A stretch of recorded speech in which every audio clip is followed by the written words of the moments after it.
Hello and welcome to the penultimate game week of, I guess, what the preliminary rounds. I don't know how to say it. The bit before the playoffs. Last week was goals galore. We had 3 games and 12 goals within that. What's that? 4 goals per game, I think, right? We saw South America decimate Oceania 4-0.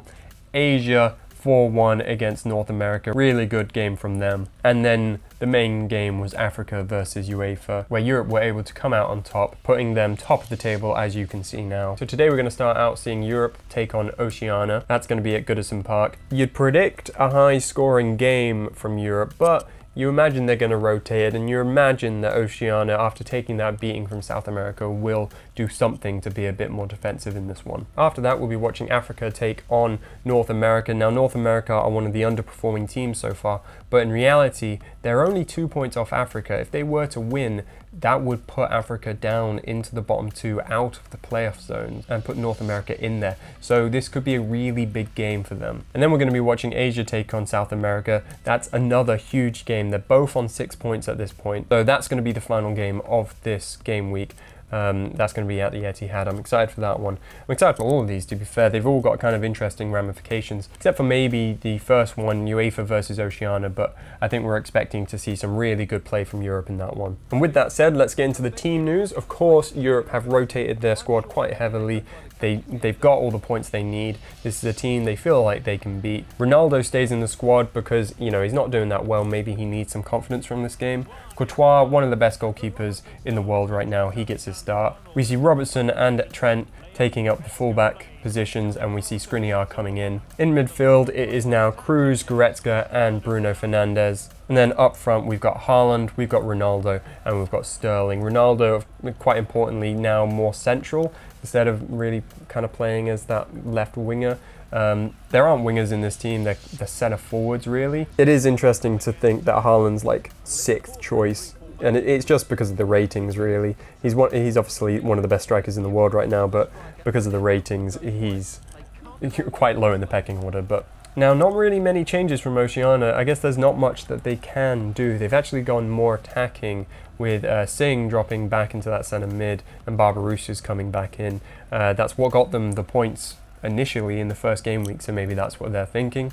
It was Wood who kicked us off for the first game of game week 4, and Europe won the ball very quickly. And after some great passing, Sterling was able to get in with his pace and just lay it off. Haaland 2 minutes in.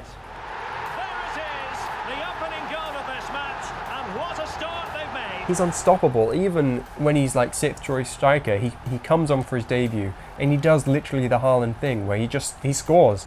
And in the 21st minute, he did it again. He's a cheat code. Obviously one of the best strikers in the world. He's saying I should be starting these games instead of, well, I mean, who does he start instead of? Ronaldo, Lewandowski or Mbappe? Is this the beginning of an onslaught? I think the highest scoring game so far has been 4-0. Haaland with the ball again in the 27th minute. This time puts in a cross for Ronaldo. 3-0. Keep in mind, 2 goals and now an assist from Haaland there. 50th minute, a couple subs have been made, but Benzema was the player who came on, and Benzema, of course, he's overlooked in this team because of how many good players are there. But he's absolutely quality, and he gets his first goal of the tournament as well, making it 4-0. Well, here it is again, and credit to the goal scorer. Now, Oceania did get their chances. Barbarouses is running through. He really did well to keep the ball, but it's a familiar sight from him. His finishing's just been off in this tournament, really. Kane came on and was able to get involved in the game very early, linking up well with Bruno Fernandes.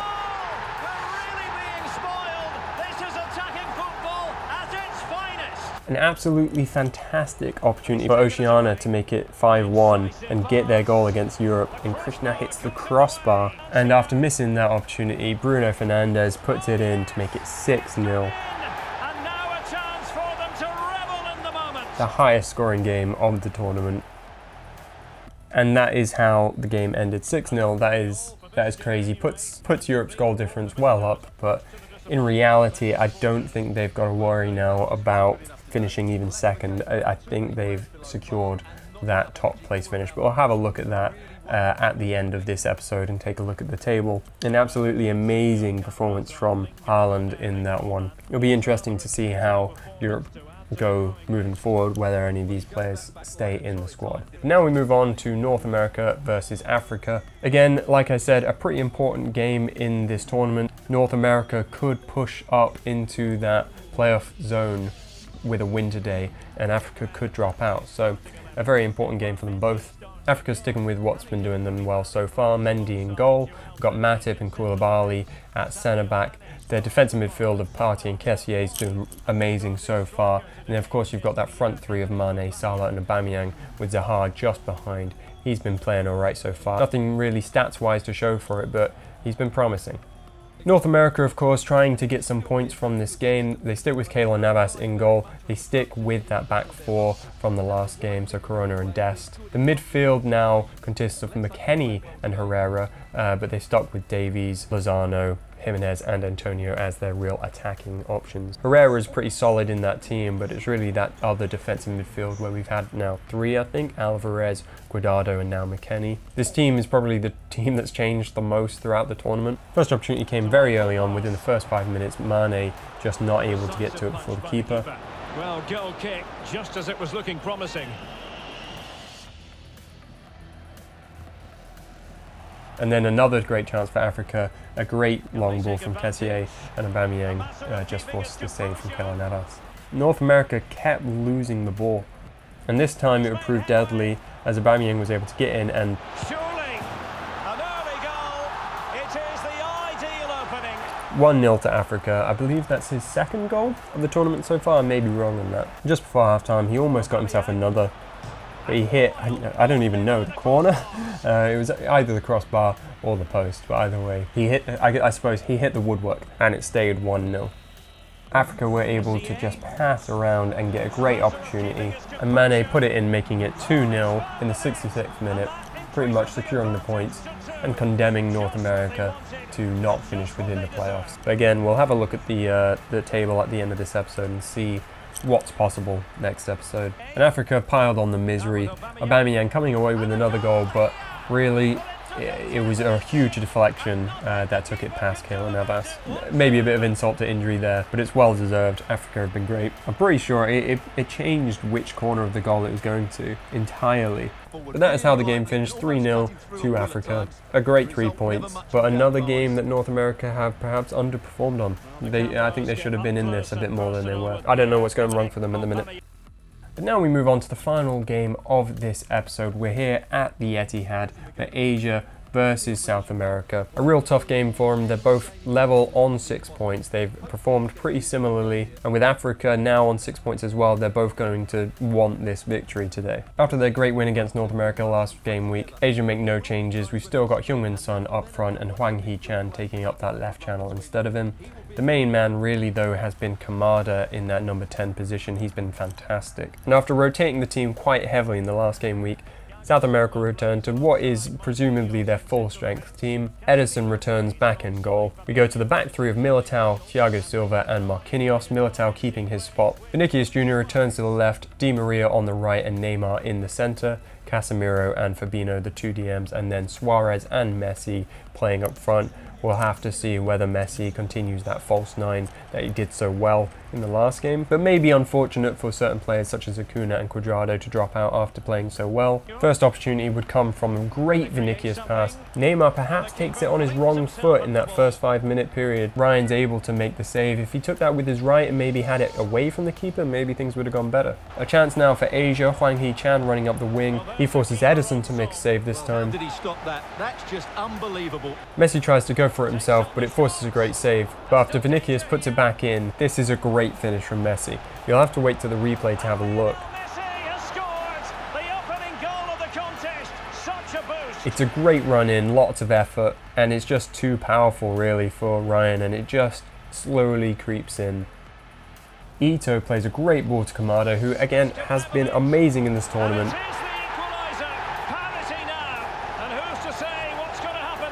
And he gets his goal, making it 1-1. Neymar does not look happy going in at half-time. South America go and win themselves a penalty here. This is the third penalty that they've had. Can they score this one? No, this time Messi blasted it over. That's been 3 penalties in this tournament and not a single one scored. Neymar gives Messi a great opportunity to put them in front, but it's another great save from Ryan. Messi puts it wide. And Asia, right at the death of things, have an amazing chance through Nakajima. And he just takes too long, and Edison makes the save. All those chances wasted from South America, Asia almost got something in the end. South America end up dealing with the corner, and the game ends 1-1, which of course means penalties. But already I think Asia can be proud of themselves for this result. So Son steps up first, and Edison makes a great save, bottom corner. Fabinho goes the same place, and so does the goalkeeper, 0-0 currently. Bang Hee-chan, another save. They just don't like scoring penalties here. Dabala's the first one who puts it in. Nakajima gets another save. That's 3 penalties missed for Asia so far. Kuna puts it wide. That's 6 penalties, only 1 has gone in. Endo keeps it simple after seeing all of that. Messi steps up now. He puts it in, no doubt. Asia now need to score this. If they miss, it's a win for South America. It's Hasebe, the centre back. And he puts it over. South America come away with the 2 points. You know, Asia could have been second place. It was just that penalty that changed things. With 2 points for South America, I think they'll take that as good enough. We'll take a look at the table in a second. With only 1 game left, they're probably in a good place. Anyway, that's a pretty good point for Asia. It means they'll be above Africa, that's for certain. And yeah, so let's look at this table. So of course, UEFA, the only team with a 100% record, they now have 12 points, a goal difference of 11. That's 13 goals. They're now the top scoring team in the tournament and the best defensive. They've only conceded 2 goals in those 4 games while scoring 13. That's crazy. Now it is quite a close race between these next 3 teams, South America, Asia and Africa. It could all change up next week, and that will decide who plays who in the semi-finals. All of them have 2 wins, but they've all dropped points in places where they really shouldn't have. They've all got the 2 wins to their name. South America in second with 8, Asia third with 7 points, and then Africa 4th with 6 points. All of the teams absolutely guaranteed their top playoff position, so they'll all be in the semi-finals, and that means it will be Oceania versus North America in that final game to decide who finishes 5th and who finishes 6th. Definitely a disappointment for North America. So next week, here's a little teaser of what the fixtures are. So it will be North America versus UEFA. That's top versus bottom. Will UEFA, you know, get a scoreline similar to that 6-0? North America have conceded the 2nd most goals in the whole tournament, and they haven't even played UEFA yet.